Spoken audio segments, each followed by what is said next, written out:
Tayo po ngayon isusulsog ng tubig. At nawalan po ng tubig doon. Naputol na sa daan. Oo. Ayun, si Utol po. Magandang umaga, Utol. Magandang umaga po.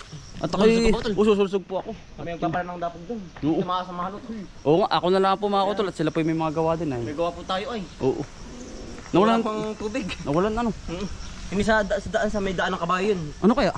Kaya na po Utol. Ay siya nga pupuntahan ko ngayon. Puntahan mo Utol. Tayo sulo lang. Oo. Sige na. Tol, ako'y papara na. Patay papara na mga Utol. Tayo po ay nakabuta. Safety gear at nakakatakot po. Tol, ako'y papara na. Hindi puntahan sa gubat mga Utol.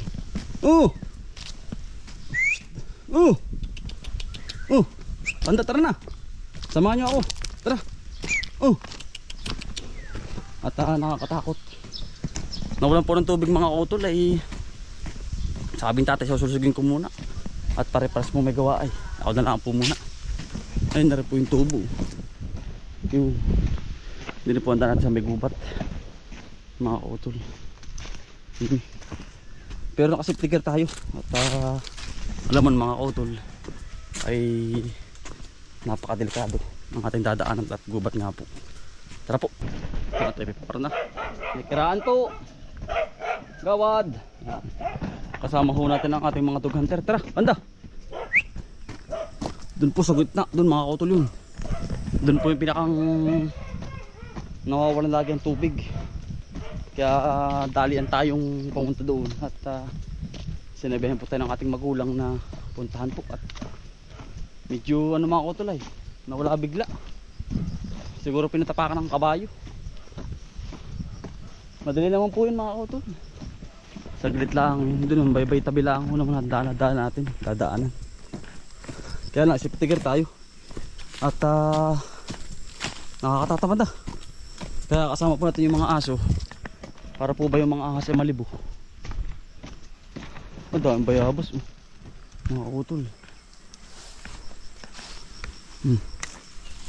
Ito na tayo mga Utol. Ito yung hose. Papunta rin itong pababa. Baka ng tubig mga Utol. Tayo ay nasa may bandang tabi pala ang itong tubiganan mga Utol ni Tio During. Ito yung shortcut mga Utol. Iba pa yung sa patag doon. Aba, kakatakot naman. Yan bangka lang at talagang nakaka-nervous mga Utol. Dito sa parteng ito ay sobrang maraming ahas na. Yan dito. Ito po kasi batuhan, gubat po ba. Kaya ako kapag kayo pupunta sa ganito laging nakabuta. Just in case nakakatakot mga Utol. At biglang may tumuklaw ay tayo ay solo. Nervyos. Yan, hindi pala ang daan na rin. Parang ligaw na ako ngayon dito mga Utol. At ako hindi na nga po nakakadaan dito ay. Doon dati ang daan doon. Bay ngayon kaya saan ang daan dito? Doon papatag. Hawang hawa na aglas pa ako mga Utol. Tayo pinaligaw. Daming bakanting lupa dito mga Utol walang kadaan-daan. Piing na piing. Sayang ang tubigan bakante na, abandonado na po yan. Talagang agnas pawis mga Utol.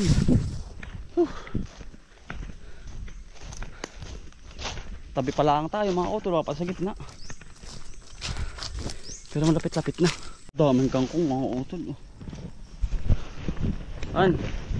Andito na po tayo mga Utol sa gitna tabi, pero pagitna na tayo. Alam niyo mga Utol, nung kami mga bata pa, nung kwento ni Kuya Elvin, Kuya Kambal, ay dito kami lagi nadaan sa patag kasi yun po yung ginagawa namin na tower mga Utol. Ayan, saya po namin noon mga Utol, talagang habulang-habulan, nangunguha lagi ng bikuyo, ano matawag dun yung kuhul ang tawag sa amin nun ay talagang kapag inutusan kami ng aming magulang ay talagang halos ay diretso na kami paparon. Patag, yan nga po yun. At may pagluluto pa kami doon sa dulo para tapos malakas ang ulan. Pero may ligo mga utol hanggang sa mapalo kami ni tatay at nanay. Ay ngayon po ito po malungkot na ngayon. At wala na po masyadong nagawa ng tubigan. At halos po ay bakante na. Yan. Dahil nga po ang panahon,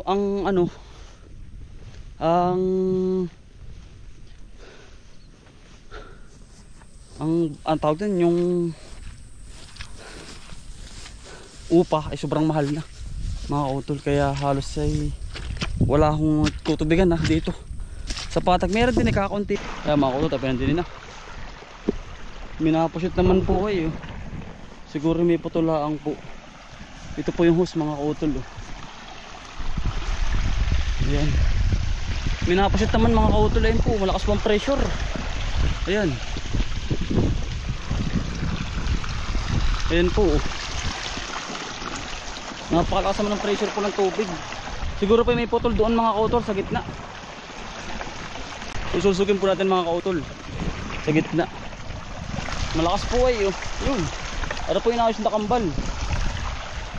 Ay ayun mga kautol,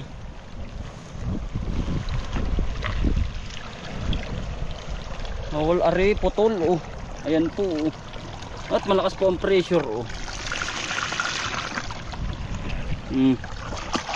Yan. Putol po pala mga kautol. Kaya mga kautol na mawawala doon ay siyempre daan po ng kabayo ay mga kautol. Kaya nga sabi sa akin tatay ay puntahan mo doon at mga nga po may putol. Ayun, ari nga po ayun. Nari lang po ang sakit noon at malakas po ang pressure ay yan po lakas. Dudugsong lang ho ito.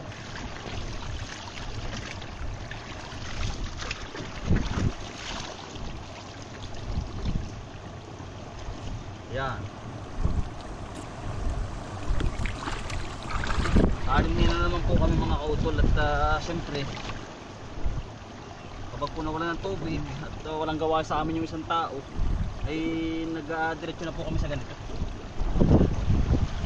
At lumakas po na naman pressure mga kautol. Ayun yun. Ayos na natin mga kautol. Ayun, ito yung senyales daan po ng kabayo ay tayo pwede diretso sa may ibabaw. Titingnan pa natin at baka may butas-butas pa doon. Ayun, laki ng tubig mga kautol. Sayang itong abandonado na to mga kautol at napabayaan lang. Ano po, at dami ditong bakanting lupa mga kautol. Kaya ang alam po, hindi ko alam po sino po may-ari talaga mismo. May po main ano lang, tenants lang At dito po yung ganda ng tubig at ito po galing Banahaw. Ayun yung Banahaw. Amo po ang tubig talaga blob. Aba, okay dito kasi katang tubig po.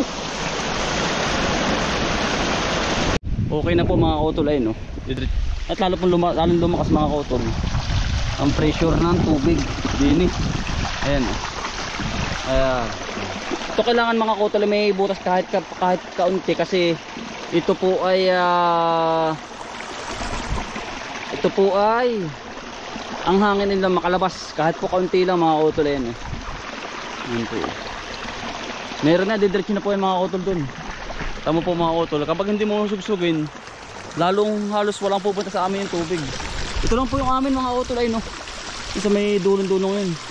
Tapos itong ginagawa ni Kambal, yan Eduardo po.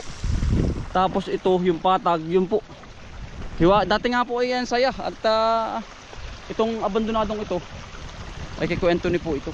Yan ay siguro ay nga po ay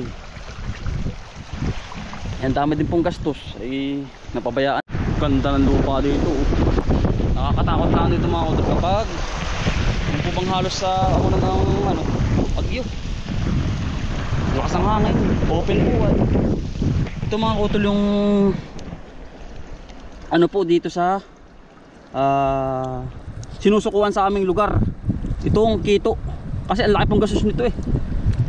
Dahil ang puno po ng palay ay halos nasasakal po ba? Nasasakal kapag inabunuhan nyo naman ay mas lalo sila nataba. Kaya ho lalo nadami. Yan po sinusukuan dito.